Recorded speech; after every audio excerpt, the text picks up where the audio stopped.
Welcome back to another episode of 40 Facts About the 40K Universe. I am your host, Gershwan, and today we're going to be talking about a human chaos army known as the Stigmatus. If you're new to the channel, subscribe. We post Warhammer 40K lore videos every single day. If you have any suggestions, please comment down below. And if you enjoy our content, thank our patrons on Patreon. It is because of them that we can do this. Link in the description if you guys want to support us. But with all of that said, let's get into 40 facts on the Stigmatus. Within the Jericho Reach, there is a dangerous and well-organized human military force known as the Stigmatus. This Chaos Renegade cult earned its name through its heretical initiation ritual, where each Stigmatus recruit is branded with a ritual scar. As a Stigmatus advances in rank, new scars join the first. It is said that some cult veterans are disfigured by the scars that display rank, honors, notable kills, and survival on multiple battlefields. The most seasoned of the Stigmatus warriors, the infamous Defaced, are said to have hides composed entirely of nothing but scar tissue.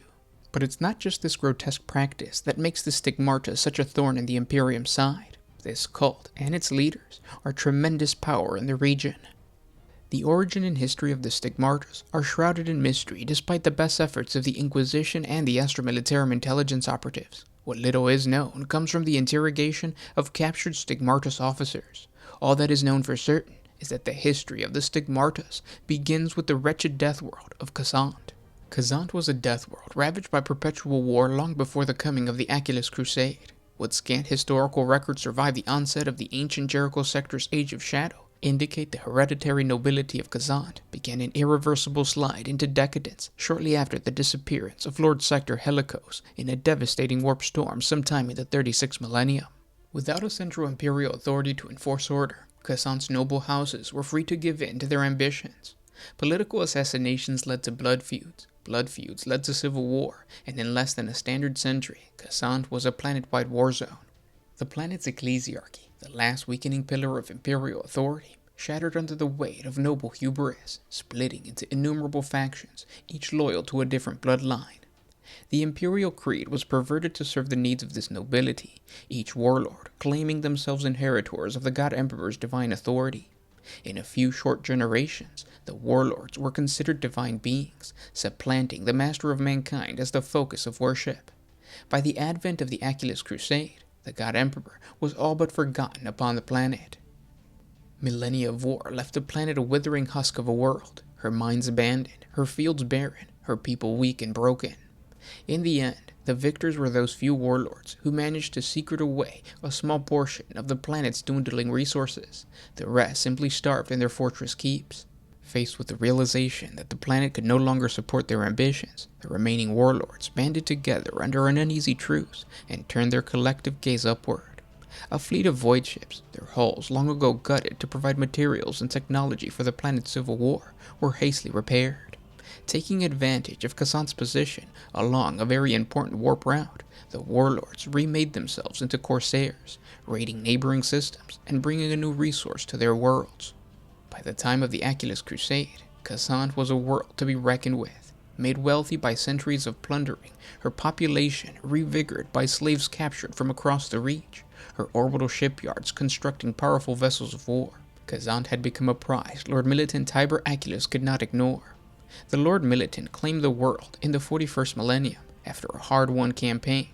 However, as Achilles moved to consolidate imperial power in the region, the displaced warlords fled into the Charon stars to lick their wounds. Within 5 standard years, elements of these renegade warlord fleets returned, deploying the first regiments of the Stigmatus across the Crusade front.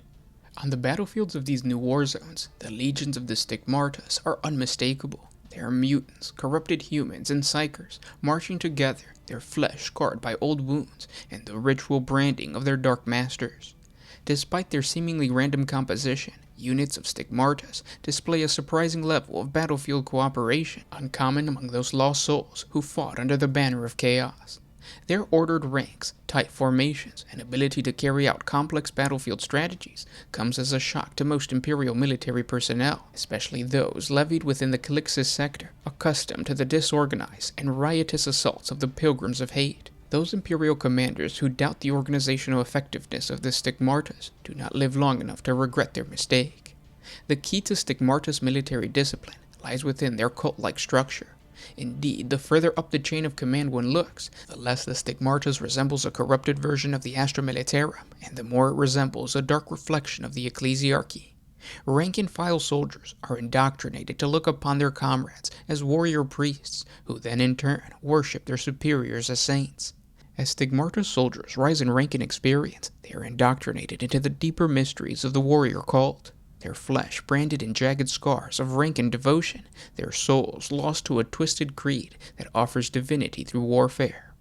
Every foe slain in battle is looked upon as a sacrifice, a blood offering sent up the chain of command to the Elixirda, the cult general whom the Stigmatus claim as their master and god. The cult general Elixirda has accomplished a feat that awes and outrages the Crusades' leadership. Without the backing of the Imperium, he has established an army that spreads across dozens of systems of the Reach. Through his force of will, he has managed to keep the army well supplied and mobile enough to engage the Crusade upon multiple fronts.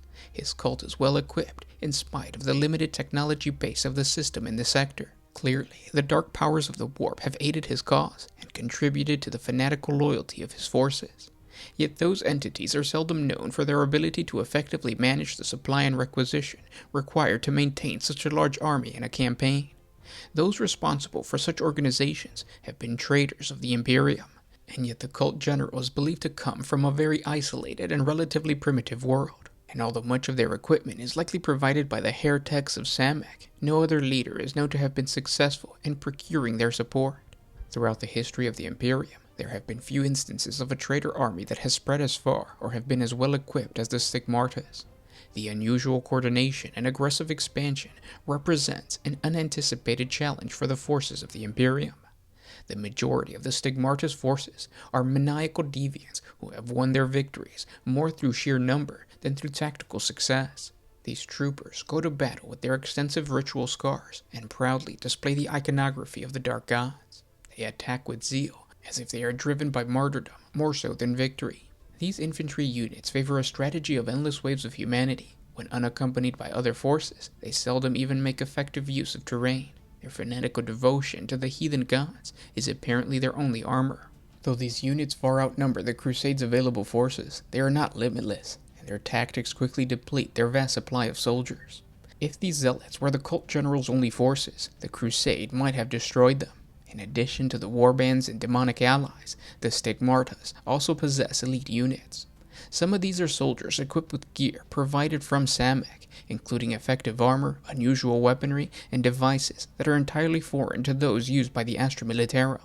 Others are well-disciplined forces that have dedicated themselves to the service of a specific warp entity. Though hardly as effective as Chaos Space Marines, these units bear dark blessings that they can strategically employ in the service of their dark gods.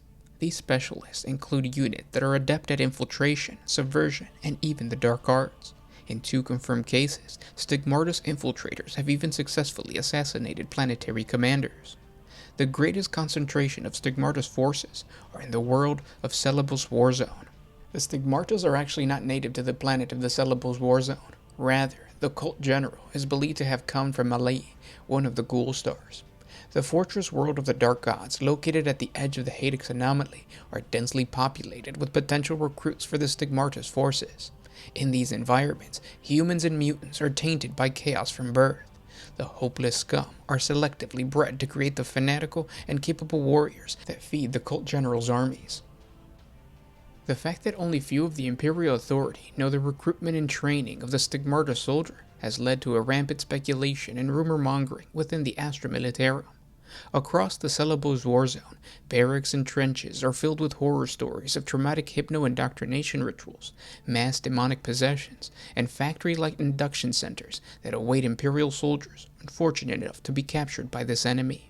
The fact that the Stigmatus are known for not taking prisoners, something often repeated by the officers of the Commissariat, has done little to quell the rumors or bolster morale. The truth of the matter is simple. The Stigmatus fill its ranks much the same way as the Astra Militarum, with a mixture of volunteers, conscripts, and officers gleaned from worlds beyond the Celebos Warzone. The Stigmatus will continue to plague the Jericho sector, and defiantly stand against the forces of the Imperium in that region. They serve not only to threaten humanity, but as inspiration to separatists all throughout the galaxy. And those were 40 facts on the Stigmatus. I hope you guys enjoyed this video. If you did, share it with your friends. If you guys have suggestions for any other chaos cult, please let me know what it is in the comment section below. If you're interested to learn more about chaos cults, you should check out our 40 facts on mutant cults, psyker cults, and there's a bloodletting cult. I forget what it's called. Corn cult? No.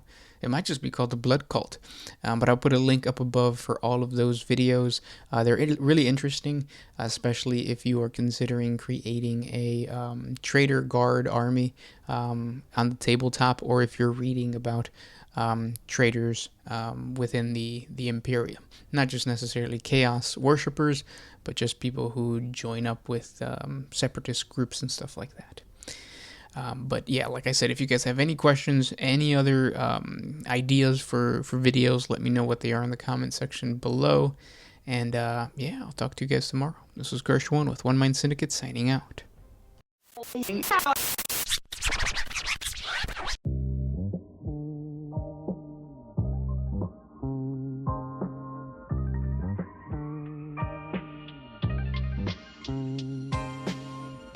Always used to put my freedom first in any situation.